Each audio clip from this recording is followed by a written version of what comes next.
पुढची बातमी पाहूयात। मंत्री अतुल सावेंच्या कारवर दगडफेक करण्यात आल्याची घटना समोर आली आहे। छत्रपती संभाजीनगरच्या पुंडलिक नगरच्या कार्यालयासमोर उभ्या असलेल्या कारवर ही दगडफेक करण्यात आली।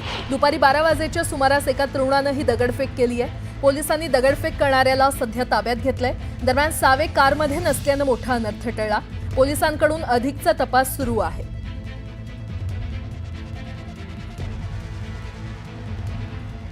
अतुल सावे यांच्या कारवर दगडफेक झाली असल्याचं पाहायला मिळतंय।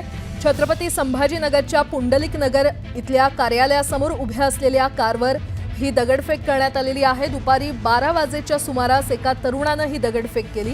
पोलिसांनी या दगडफेक करणाऱ्या तरुणाला ताब्यात घेतलंय।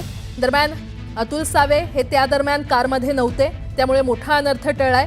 पोलिसांकडून आता या संपूर्ण प्रकाराचा अधिकचा तपास सुरू करण्यात आलेला आहे।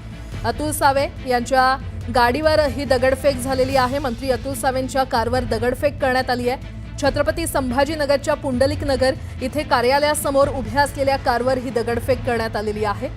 दरम्यान दगडफेक करणारा तरुण हा पोलिसांच्या ताब्यात असल्याचं कळतंय।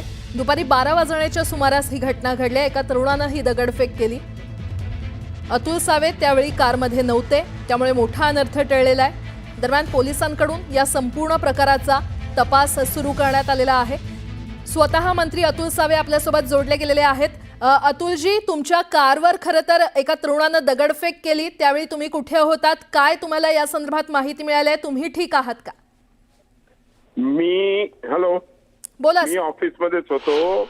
ऑफिसमध्येच असताना माझी गाडी बाहेर उभी असताना हा मनोरुग्ण एक त्याने आला आणि माझ्या गाडीवर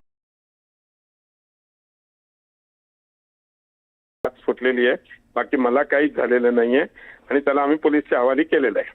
बरं, हा तरुण कोण होता, कुठचा होता, या संदर्भात तुम्हाला? नाहीये, तो तिकडेच त्या भागातच राहतो। तो मनोरुग्ण आहे। नंतर माहिती पडलं पोलिसांच्या माध्यमातून की तो मनोरुग्ण आहे। बरं, ठीक। अतुलजी, धन्यवाद न्यूज 18 लोकमतशी संवाद साधण्यासाठी।